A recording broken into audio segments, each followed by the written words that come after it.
Hi friends, Susheela tailors కి స్వాగతం అండి. ఇవాళటి టాపిక్ వచ్చేసి ఇదిగోండి శారీ. ఇదంతాను ఇది బార్డర్ వచ్చేసింది, శారీ అంతే బ్లూ కలర్ వచ్చేసింది.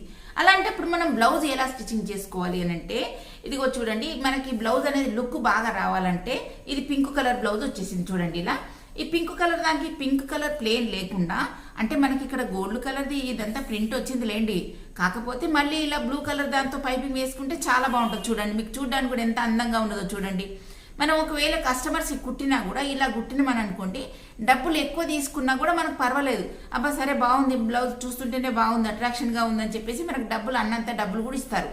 అలా కాకుండా ఇప్పుడు మనం అలా వేసామని అనుకోండి, వాళ్ళకి చెప్పకుండా వేసినా పర్వాలేదు, ఒకవేళ వాళ్ళు ఇచ్చినా పర్లేదు ఇవ్వకుండా పర్లేదు, కానీ మనకి చూడడానికి అయితే బాగుంటుంది. ఇప్పుడు వాళ్ళు బ్లౌజ్ వేసుకుంటారు అనుకోండి, అబ్బా ఎక్కడ కుట్టించారు, ఇది చాలా బాగుందని అంటారు. అందుకోసం అని చెప్పేసి నేను అంటున్నాను, మరొకసారి కస్టమర్స్ మనకు వచ్చే విధంగా చూసుకోవాలి.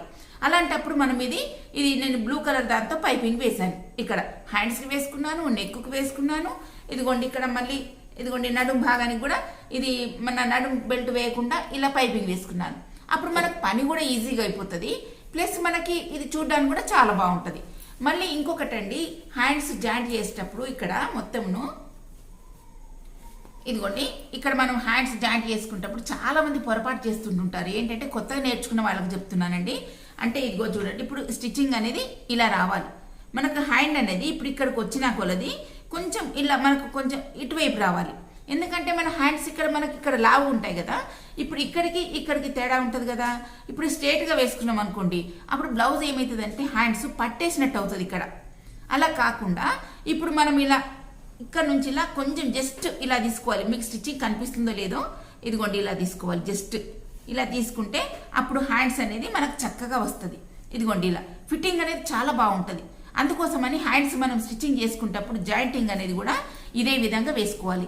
ఇక్కడ కూడానండి, ఇప్పుడు ఇక్కడ జాయింటింగ్ చేసేటప్పుడు స్ట్రేట్గా ఇలా రాకూడదు. జస్ట్ ఇప్పుడు మనకి ఇక్కడ నుంచి ఇప్పుడు ఇక్కడ వరకు ఇలా రావాలి. ఇదిగోండి ఇక్కడ ఇలా వచ్చిందని అనుకోండి, అప్పుడు మనకి ఇది ఫిట్టింగ్ అనేది కూడా చాలా బాగుంటుంది వేసుకున్నప్పుడు, బ్లౌజ్ వేసుకున్నప్పుడు. అందుకే ఈ పొరపాటు మాత్రం చేయకూడదు. ఎందుకంటే ఇక్కడ స్ట్రేట్గా వేసుకోవడం అనేది చేయకూడదు. ఎప్పుడైనా బాగా గుర్తుంచుకోండి. మీరు స్టిచ్చింగ్ చేసే కొత్త వాళ్ళకి చెప్తున్నానండి, వచ్చిన వాళ్ళకి పర్వాలేదు, ఎందుకంటే వాళ్ళకి ఆల్రెడీ తెలిసిపోతుంది కాబట్టి అక్కర్లేదు.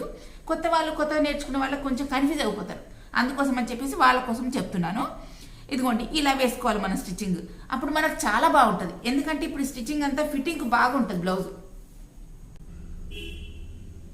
ఇదిగోండి ఇలా స్టిచ్చింగ్ వేసుకున్నాం, సరిపోయింది బ్లౌజ్. ఇక ఆ తర్వాత స్టిచ్చింగ్ చేసుకున్న తర్వాత ఇది బ్లౌజ్కి మనకి ఉక్స్ ఎలా కుట్టాలంటే ఇదిగోండి ఇలా కుట్టుకోవాలి. అప్పుడు మనకు ఇది వాళ్ళు బ్లౌజ్ వేసుకున్నప్పుడు లేచినట్టుగా రాకుండా అది కరెక్ట్గా ఫిట్టింగ్ వస్తుంది. ఉక్స్ అనేది మనం ఈ విధంగా వేసుకుంటే ఇప్పుడు బాగా సెట్ అవుతుంది బ్లౌజ్ కూడాను. ఈ డాట్స్ కూడా ఇలా వేసుకోవాలి. ఈ మెయిన్ డాట్ ఇక్కడ పెద్దది వేసుకొని ఇది ఫోల్డింగ్ చేసుకోవాలి. ఇది ఇలా ఫోల్డింగ్ చేసుకుంటేనే ఇక్కడ మనకు షేప్ అనేది కరెక్ట్గా వస్తుంది. ఎందుకంటే ఇప్పుడు దీన్ని కొంతమంది ఏం చేస్తారంటే దీనికి జాయింట్ చేస్తుంటుంటారు.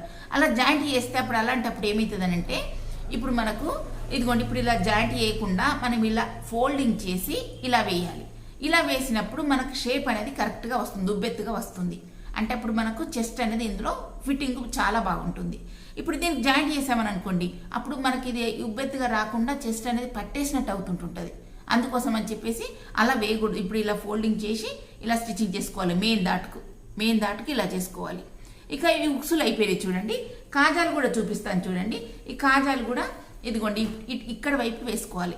ఇదిగోండి ఇక్కడ ఒకటి వచ్చింది, ఇక్కడ ఇది మనం కరెక్ట్గా రావాలనంటే ఇలా మార్కింగ్ వేసుకోవాలి. చిన్నగా మార్కింగ్ వేసుకుంటే అప్పుడు మనకు కరెక్ట్గా వస్తాయి. ఎప్పుడైనా కూడా ఇలా ఫస్ట్ మనం ఉక్సులు కుట్టేటప్పుడు కానీ కాజాలు కుట్టేటప్పుడే కానీ ఫస్ట్ ఇక్కడ ఒకటి వేసుకోవాలి, ఆ తర్వాత చివర ఒకటి, మళ్ళీ మధ్యలో ఒకటి, ఇలా ఇదిగోండి ఇలా ఫోల్డింగ్ చేయాలి. ఫోల్డింగ్ చేసేటప్పుడు మనం ఇలా మార్కింగ్ వేసుకోవాలి. ఆ తర్వాత మళ్ళీ ఇటువైపు ఇది ఇలా అంటే కొత్తగా నేర్చుకున్న వాళ్ళకి అన్నట్టు ఇదిగో ఇక్కడ ఇలా మన ఆ తర్వాత ఇప్పుడు మళ్ళీ ఇక్కడ చూడండి మనకు సేమ్ వస్తుంది. అంటే మనకు ఉక్సులకైనా కాజాలకైనా ఇక మనకు ఎగుడు దిగుడు వచ్చే అవకాశమే ఉండదు. ఎందుకంటే కరెక్ట్గా వస్తాయి ఉక్సులు కానీ కాజాలు కానీ మనం వేసుకున్నప్పుడు. కొంతమంది కుడుతుంటారు, హెమ్మింగ్ చేసే వాళ్ళకి ఇస్తాం కదా, హెమ్మింగ్ చేసే వాళ్ళు ఏం చేస్తారంటే ఉక్సులు కాజాలు ఒకటి కిందికి ఒకటి పైకి వేసుకుంటారు. అది బ్లౌజులు వేసుకున్నప్పుడు ఇబ్బంది అవుతుంటుంటుంది. అలా కాకుండా ఇలా కరెక్ట్ మనం మెజర్మెంట్తో వేసుకుంటే అప్పుడు కరెక్ట్గా వస్తుంది. ఇలా వేసుకోవాలి. పైగా మళ్ళీ ఇంకొకటి ఎక్స్ట్రా కాజా తప్పనిసరిగా కుట్టాలండి. ఎందుకంటే కిందికి కాస్త లూజ్ ఉంటే ఇక్కడ ఎక్స్ట్రా కాజాతోని మనకు అడ్జస్ట్మెంట్ అవుతుంది. అందుకోసం అని చెప్పేసి తప్పనిసరిగా ఎక్స్ట్రా కాజా పెట్టేసుకోవాలి మనం. అంటే ఇది 1 ఇంచ్ గ్యాప్తో పెట్టేసుకోవాలి. ఇక్కడ ఇదిగో చూడండి 1 ఇంచ్ గ్యాప్తో పెట్టేసుకోవాలి. 1 ఇంచ్ కాకపోయినా ఒక ½ ఇంచ్తో పెట్టినా పర్వాలేదు, కానీ తప్పనిసరిగా ఎక్స్ట్రా కాజ్ అనేది పెట్టేసుకోవాలి మనం హెమ్మింగ్ చేసేటప్పుడు. ఇది బాగా గుర్తుంచుకోవాలండి. ఇలాంటి చిన్న చిన్న టిప్స్ మనం పాటించామని అనుకోండి బ్లౌజ్ ఫిట్టింగ్ కరెక్ట్గా వస్తుందండి. ఎందుకంటే మనం ఇవన్నీ ఈ చిన్న చిన్న వాటిలోనే ఉంటుందండి, మనం ఈ చిన్న చిన్న వాటిలోనే పొరపాటు చేస్తుంటుంటాం. అలా కాకుండా ఇలా మనం బ్లౌజ్ పర్ఫెక్ట్గా కుట్టాలంటే ఈ విధంగా కుడితే మీకు తప్పనిసరిగా పర్ఫెక్ట్గా వస్తుందండి బ్లౌజ్ అనేది.